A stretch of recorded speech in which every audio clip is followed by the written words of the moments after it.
बाद में आए तब करें, पर पशुपति व्रत उस जगह पर। पशुपतिनाथ का व्रत करो मेरी जीजियों, मना नहीं। मेरे भाई पशुपतिनाथ का व्रत करें, मना नहीं। मेरी बेटी बेटा पशुपतिनाथ का व्रत करें, पर उस व्रत का नियम तुम्हारी जिंदगी में होना चाहिए कि हमें उस व्रत में दूसरे के घर का पानी नहीं पीना, हमें उस व्रत में दूसरे के घर का भोजन नहीं करना, हमें उस व्रत में अपना घर में बना हुआ, बाजार का नहीं, अपने घर में बना हुआ, भले इतना सा आटे का हलवा हो, चाहे पंजेरी हो, मीठा चावल हो, खीर हो, जो कुछ भी बनाऊंगी मैं अपने घर में मेरे बाबा के लिए बनाऊंगी। अपने घर का बना हुआ लेकर जाना है, भले इतना सा ले जा, उसके 3 हिस्से कर लो, पर अपने घर का लेकर जा।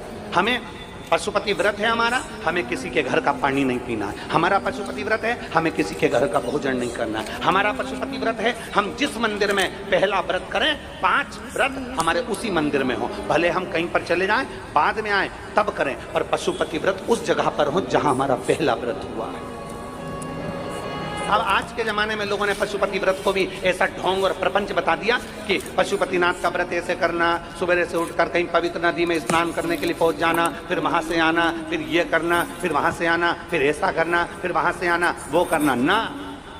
जैसा तुम सहज रहते हो, जैसे तुम निर्मल रहते हो, भोले स्वभाव से, सरल स्वभाव से, अच्छे स्वभाव से, बिना दिखावे के, बिना ढोंग के, बिना प्रपंच के, बिना किसी काम के, अर्थात तुम्हारे पास में अगर फूल हो तो वो चढ़ा दो, नहीं है हमें किसी से नहीं मांगना, हमें मांगना भी नहीं, और किसी की पेड़ से हमें तोड़ के लाना भी नहीं। अपने बगीचे में लगाए मांग लो, अपने बगीचे का है तोड़ लो, अगर नहीं बगीचे में 10 रुपए 5 रुपए तुम्हारे पास में है तो बाजार से खरीद कर चढ़ाओ, और किसी के पेड़ से तोड़कर नहीं चलाऊंगी। मेरे को मेरे बाबा ने जो दिया है उसकी जगह में चावल चढ़ा दूंगी, पर मैं दूसरे के यहाँ का नहीं चढ़ाऊंगी। मेरा खुद का जो मेरे बाबा ने दिया है, और आज अगर कम दिया है तो एक दिन मेरा बाबा मुझे छप्पर फाड़ कर भी दे। ढोंग प्रपंच में अपनी जिंदगी नहीं जीना, दिखावे में अपनी जिंदगी नहीं जीना, दिखावे से परे होकर अपने जीवन को जी, दिखावे से परे हो।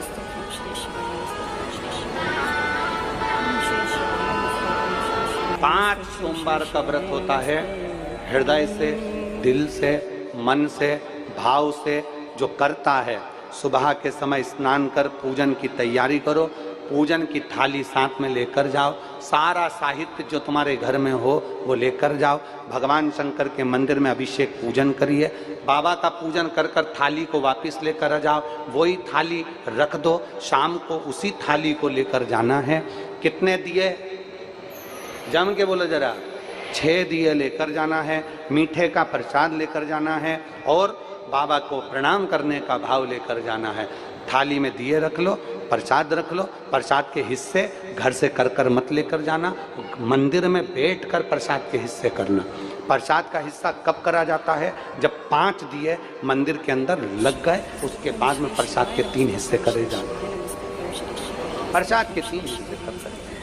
भगवान के मंदिर में पूजन अर्चना करो, अर्चना पूजन करने के बाद में दिए रखकर, दिए पूरे 6 जमीन पर रखिए, 6 दिए में से 5 दिए प्रज्वलित कर लीजिए, प्रसाद के 3 हिस्से कर लीजिए। बाबा देवादिदेव महादेव से अपने मन की बात कहे तो, बाबा आज मेरा पहला पशुपति व्रत है, बाबा आप इसे स्वीकार करना मेरे दातार, मैं बस आपके भरोसे हूँ मेरे बाबा, ऐसी कृपा करना, ऐसी करुणा करना, मेरा व्रत स्वीकृत हो। बाबा को प्रणाम करो, 5 दिए जलाए हुए रखो वहीं पर, 1 दिया बिना जला उसको वापस थाली में रख लो, प्रसाद के 2 हिस्से मंदिर में छोड़ दो, 1 हिस्सा थाली में लेकर वापिस से जाओ। घर के अंदर जब प्रवेश करो उस समय पर राइट हैंड में सीधे हाथ पर बैठ जाओ, घर की ओर अपना मुख कर लो, और वहीं पर बैठकर 6ठे नंबर का जो दिया है वो जला दो। वहाँ बैठकर बाबा से प्रार्थना करना, बाबा मेरे व्रत को स्वीकार करना, मेरी ये कामना से मैंने ये व्रत किया है। बाबा को विनय करना, निवेदन करना, ऐसे 5 व्रत पूर्ण करिए। बीच में रजस्वला धर्म आ जाए छोड़ दो, कहीं जाना पड़ जाए छोड़ दो, कोई चतुर्थी, तीज, पंचमी तुम्हारा कोई व्रत आ जाए छोड़ दो, अगला सोमवार कर लो, पर करना 5 ही है। एक ही मंदिर में करना है जिस मंदिर में तुमने पहला व्रत करा। 5वां व्रत जब आए तब बाबा के लिए श्रीफल, भेंट, कुछ भी 108 जो तुम बाबा को चढ़ा सकते हो, फूल हो, पत्ती हो, चावल हो, मूंग हो, जो बाबा को दे सकते हो वो बाबा को समर्पित कर कर, बाबा को दिल से प्रार्थना कर कर, फिर वही की वही क्रम जैसा करा है। प्रसाद का जो एक हिस्सा तुम लेकर आते हो, उस प्रसाद के हिस्से में से किसी को नहीं देना है। उसको पहले जब भोजन करने बैठोगे, उस भोजन के पहले उस प्रसाद को खा लेना है, फिर अपना भोजन ग्रहण करना है। इसको कहते हैं पशुपतिनाथ का व्रत, जो जीव के कल्याण है, जीव कल्याण है, संपूर्ण विश्व कल्याण है, किया जाए।